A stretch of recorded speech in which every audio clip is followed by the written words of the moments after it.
మన Adoni municipal council సంబంధించి chairman మార్పు కోసం అవిశ్వాస తీర్మానాన్ని కలెక్టర్కు వినతి పత్రం అందజేశారు వైసీపీ నాయకులు.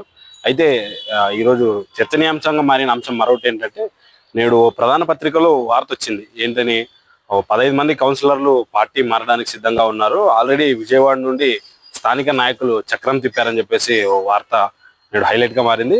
ఇదే విషయం గురించి మనం బ్రీఫ్గా మాట్లాడే ప్రయత్నం చేద్దాం.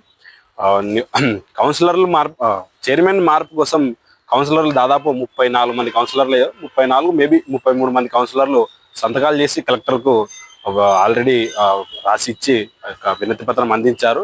ఖచ్చితంగా మార్పు అయితే నాకు తెలిసి ఈ 1 monthలో ఖచ్చితంగా అవిశ్వాసం అయితే చైర్మన్ నిరూపించుకోవాల్సి వస్తుంది బల నిరూపణ కౌన్సిల్లో. అయితే ఇప్పుడు ప్రస్తుతానికి దాదాపు బీజేపీ తరఫున 5 మంది కౌన్సిలర్లు ప్రస్తుతం ఉన్నారు. టీడీపీ తరఫున 1 మంది ప్లస్ ఒక 15 మంది అయితే వైసీపీ కూటమికి బలం పెరుగుతుందనే చెప్పుకోవాలి. ఆ చైర్మన్ మార్పు దాదాపు ఉండొచ్చు, ఉండకపోవచ్చు. కౌన్సిలర్లలో మ్యాక్సిమం కౌన్సిలర్లు వైసీపీకి మద్దతుగానే ఉన్నారని చెప్పేసి మనకు తెలుస్తోంది. అయితే మనం ఇదే విషయాలపై మనం కౌన్సిలర్తో కూడా మాట్లాడే ప్రయత్నం చేద్దాం. పలువురు కౌన్సిలర్లతో కూడా ఇదే విషయాన్ని ఒకసారి చర్చిద్దాము. వారు ఏమంటారు, వారి అభిప్రాయం ఏ రూపంగా తెలియజేస్తారనేది కూడా మనం తెలుసుకుందాము. మనకు కౌన్సిలర్ కూడా ఫోన్ చేస్తున్నాము, వేరే కాల్లో మాట్లాడుతున్నట్టున్నాడు.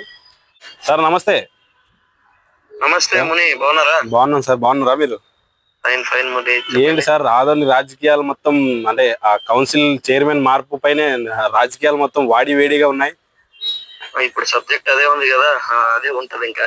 అదే అదే అదే సార్. ఏంటి సార్ మీ కౌన్సిలర్లు దాదాపు 15 మంది పార్టీ మారుతున్నారని చెప్పేసి వార్తలు వస్తున్నాయి, నిజమేనా? వార్తలన్నీ తీవ్రంగా ఖండిస్తున్నామని నిన్ననే చెప్పినాము. తీవ్రంగా ఖండిస్తున్నారు సార్? ఖండిస్తున్నాము. ఎందుకు అనంటే ఇట్లాంటి వార్తలు ఇవన్నీ రాస్తారు. ఇవన్నీ ఎట్లాగంటే ఇంకా పాత పొలిటికల్ స్టైల్లో ఉన్నారనమాట. ఓకే. ఇంతమంది ఎమ్మెల్యేలు మా సైడ్ ఉన్నారని పేపర్లలో, టీవీల్లో ఇచ్చుకొని మిగతా వాళ్ళని మభ్యపెట్టి లాక్కోవడము, ఇట్లాంటివన్నీ ఓల్డ్ స్టైల్ పాలిటిక్స్ ఇవి.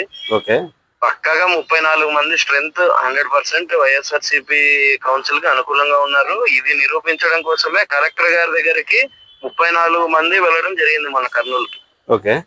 దానికి అవిశ్వాస తీర్మానానికి అందరు సంతకాలు చేసి 2 పోయి ఇచ్చినా సరిపోతుంది కలెక్టర్ గారికి. ఓకే. కానీ ఇట్లా కాదు, బల నిరూపణ కోసం అని చెప్పి 34 మంది పర్సనల్ గా పని అన్ని వదిలేసి ఆ రోజు ఇదే పని కోసం మహిళా కౌన్సిలర్లు కూడా సపోర్ట్ చేసి పాపం అందరూ వచ్చి ఆ రోజు కలెక్టర్ గారి ఎదురుగా హాజరవడం జరిగింది. ఓకే. కలెక్టర్ గారికి కూడా మా పూర్తి బలం చూపించినాము. ఓకే. ఇక్కడ సందేహం ఏంటంటే సార్, ఇక్కడ చిన్న సందేహము, అంటే నిన్న చైర్మన్ గారు అంటే కౌన్సిలర్ల మీద అయితేనేమి వైస్ చైర్మన్ విమర్శలు చేశారు మొన్న, దానికి మీరు కౌంటర్ కూడా ఇచ్చారు నిన్న. అంటే ఈ కౌంటర్ సంబంధించి కౌన్సిలర్లు పూర్తి స్థాయి లేకపోవడంతో ఇలాంటి వార్తలు వచ్చాయని అనుకోవచ్చా? అట్లా ఏం లేదండి, రోజు ఇదే పనికి రాలేరు కదా. ఓకే. ఓకే. మొన్న కర్నూలుకి వచ్చిపోయినారు, అందులో సగం మంది మహిళా కౌన్సిలర్లే ఉన్నారు. ఓకే. కాబట్టి అందరినీ ఒకేసారి మనం అనుకున్న ప్రతిసారి హాజరుపరచలేం కదా. ఓకే. మీకైతే ధీమా ఉంది ఖచ్చితంగా. మీకు 34 33 సార్ మీకు ఇప్పుడు ప్రస్తుతం బలం ఉండేది? 35 మంది. మొన్న ఒక కౌన్సిలర్ 10 రోజుల కిందట కాలం చెందినారు. అవునవునవును.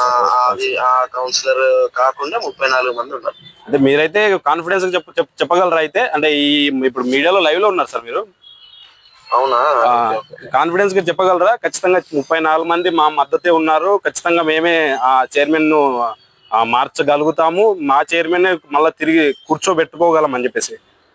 100% 34 మంది వైఎస్ఆర్సీపీ పార్టీకి సంబంధించిన కౌన్సిలర్లు వైఎస్ఆర్సీపీ పార్టీ తరఫునే ఉంటారు. ఓకే. వాళ్ళు వైఎస్ఆర్సీపీ విప్ జారీ చేసిన దాని ప్రకారమే ఓట్లు వేస్తారు. ఓకే. ఎప్పుడులోపు ఈ కార్యక్రమాలన్నీ జరగవచ్చు సార్? మేబీ సామాన్యంగా ఇచ్చిన 30 రోజుల లోపల ఫ్లోర్ టెస్ట్ అనేది జరుగుతుంది. ఓకే.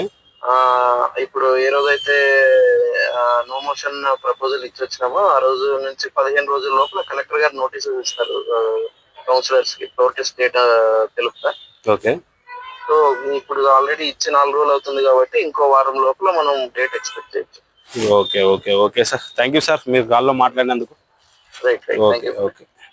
ఇది ఇప్పుడు మనం కౌన్సిలర్ సందీప్ రెడ్డి గారు మాట్లాడారు. 34 మంది కౌన్సిలర్లు అయితే ఖచ్చితంగా మాకు సపోర్ట్ ఉన్నారు, ఖచ్చితంగా మేము బల నిరూపణలో ఖచ్చితంగా చైర్మన్ అయితే మారుస్తామని చెప్పేసి ఆయన మాట్లాడుతున్నారు. అయితే వాస్తవానికి పట్టణంలో కౌన్సిలర్లకు సంబంధించి గాలం అయితే ఆల్రెడీ వేశారు.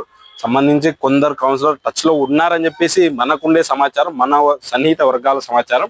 అయితే ఈయనైతే కాన్ఫిడెన్స్ చెప్తున్నాడు, ఖచ్చితంగా 34 మంది మా మద్దతుతో ఉన్నారు, ఖచ్చితంగా ఆ రోజు మేము విప్ కూడా జారీ చేస్తామని చెప్పి చెప్తున్నారు. చూడాలి, వేచి చూద్దాం.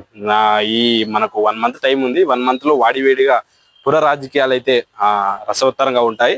ఈ రసవత్తర రాజకీయాల్లో ఎవరు నెగ్గుతారు, ఎవరు ఇదైతారని చెప్పేసి మనం చూడాలి. ఇది వాస్తవానికి టోటల్ సబ్జెక్టు. ఇక మీ కంటెంట్ నచ్చితే ఖచ్చితంగా సబ్స్క్రైబ్ చేయండి, లైక్ చేయండి, షేర్ చేయండి. మీ సన్నిహిత వర్గాలకు కూడా షేర్ చేసి నన్ను మరింత ఆదరించి ముందుకు తీసుకెళ్లాలని చెప్పేసి కోరుతున్నాను. ఏదైనా తప్పులు ఉంటే ఖచ్చితంగా కామెంట్ రూపంగా తెలియజేయండి. నేను మార్చుకొని భవిష్యత్ వీడియోలో మార్పు దిశగా అడుగులు వేస్తానని చెప్పేసి తెలియజేస్తున్నాను. Thank you.